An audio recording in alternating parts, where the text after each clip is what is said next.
Okay, I'm just going to make a short technical video on Ikkyo, but what I'm going to do is I'm going to break it down. I'm going to use Maruyama Sensei's T-step. I'm going to try to give an explanation of center pole, the horizontal and vertical plane. I'm going to talk about maintaining one point.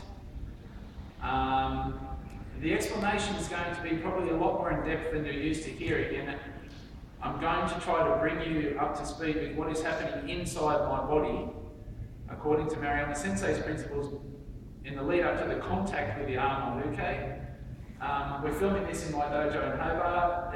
For those of you who don't know, this is Paul. He's a 6-star in Aikido Yuishinkai, has been training for 30 years in Aikido. I'm going to try to bring it to you together. Please try to listen to the really basic explanation that I'm giving, but there's a whole lot of subtle complexities that's going to be hidden within the teaching of the technique. So I've got Shonin here, the person's raising up to come at me. Now, part of the reason Maruyama Sensei has been teaching us T-step is because he's trying to bring the body into position here so that we can actually use the Tanden Ball to affect the person. So we're not here reaching out. And if you watch Maruyama Sensei when he's doing the technique, he never actually reaches forward. He always waits until I get to the distance and he actually takes his hands straight up the center line. The reason for that is if you use this vertical plane here, what happens is it pulls the person's pelvis slightly forward. So I'm actually going to go forward and try to create this effect. So from here, I do T-step, up, and here, and it brings me to this distance. And my center line is pointing straight at the center line of the other person. So I haven't done this in my T-step to here, which is completely ignoring the person that's attacking me. So from here, standing in harmony, T-step, here we go. So, we're at this point here. Now, the reason that I'm at this distance is I'm not reaching out, and so from here I go up. And this goes straight up the center line of the person. Now when I go up, I am maintaining one point. A lot of people go up like this, and this whole area jumps. And last time I was teaching in Brisbane, I used the analogy of the top of your sacrum, like a pane of glass with a marble sitting in the middle of it. If I do this, it jumps. So the marble is just bounced in the pane of glass. What happens is, when I get to here, the bottom part of my body is still maintaining one point, so I'm draining down into the ground. The upper part of my body reaches, and this actually floats the upper part of my body. This floating is important because it allows me to utilise my Tanden Ball. So from here, Maruyama Sensei talks about moving across 2/3 of the pelvis. This movement across the pelvis is actually the use of the Tanden Ball. So from here, I continue straight at the centre line of the person. This arm is relaxed. This arm is relaxed. So what happens is, if Paul pushes at me right now, it actually causes his body to be stabilised even more. So what I'm doing is I'm moving this forward 2/3 of my pelvis, and as I do, keeping this elbow down, that happens. It stabilises his movement. Yes? So we come back again. To do that, to affect the person here, I don't create a point here and a point in my hip that I lock out to create torque to twist the person.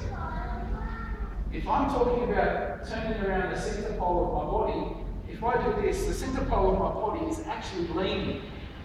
So I'm not turning around this point here anymore. I'm actually twisting this way. And the center pole ends up leaning out here. So what I actually want to do is, when I get to here, is use this central axis of my body to twist. See what happens to Paul? Twist. Don't take the person all the way over here. This is incorrect to twist the pelvis too far. So 2/3. And then from here, instead of reaching out and trying to push the person over, we use this vertical plane here to take the person down. To take the person down doesn't mean I use my arm energy. What happens is, Mariama Sensei has been talking a lot recently about just dropping. So, hong, it should feel like hong, and the person starts to collapse. And then as this person's structure starts to fail, I move my body forward. So my whole mass is now sitting up over the structure here. And then to knock the person over, I don't shove them anywhere because my body weight is now sitting here. I just move forward. And the person falls. So it comes to the other side, ball's raised up. In, here, up. Still at the person, slight rotation. Feet are still pulling down, top of my body has floated. Sensei talked about this position as well. He used to call this heaven, earth, land. The bottom part of my body is earthing, or the top part of my body is reaching for heaven. Here, turn the center pole, just slightly. And vertical plane down. Don't pull here. I cannot emphasize this enough. This is not your arms pulling down. Weight stays underside, and your knees have a little bit of elasticity in them. The person falls, yes? Then you move forward. Mariama Sensei does it, it's done faster than this, so you can quite often miss the subtleties. At a higher level, it's just here and walking forward. So Mariama Sensei always goes like this. Boom! And then the person falls over and he just walks through. But what has happened in that motion is a whole lot of complex things that have happened. So it's not as simple as just coming to here and trying to take the person's arm down. If you want to actually affect the person's body using Mariama Sensei's Tanden Ball principles, using his center pole principles, using his center line principles, then we need to, and using the 2/3 of the movement across the pelvis principle, we need to try to incorporate them all into the movement for Ikkyo. Yeah, so we'll come back again, T-step, up, which brings me to the right position to be able to utilize this plane. Turn, the center pole, just slightly. Vertical plane, so dropping down and coming forward at the same time. This is not twisting and talking on the body. So I'm coming back again to say I cannot emphasize enough that this is not the way we do Ikkyo by turning the person across here. So if I'm here, T-step, up, done, walk through. When these hands go up, my pelvis does not go up. My sacrum, my lower part of my body is still pulling down or draining down through the floor exactly as it is when we're talking about trying to maintain 1 point.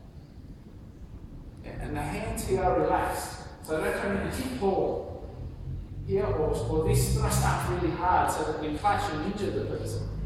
Yeah? It's up, here, up. This is still pulling down really strongly. Tanden Ball moves slightly, the stabilization, vertical plane, move through.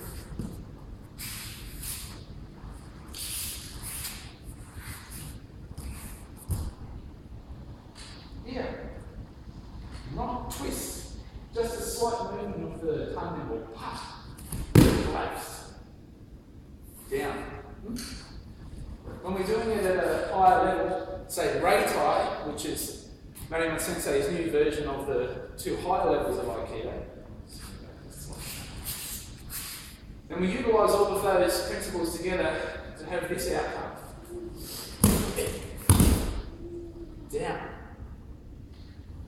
And then we move through. So, please take the time to analyse all of these principles, yeah? So when you come into here and you're using your moon shadow foot, make sure the person's not pushing in when they're doing moon shadow foot. This moon shadow foot T-step is actually to bring you to a position where you don't have to push.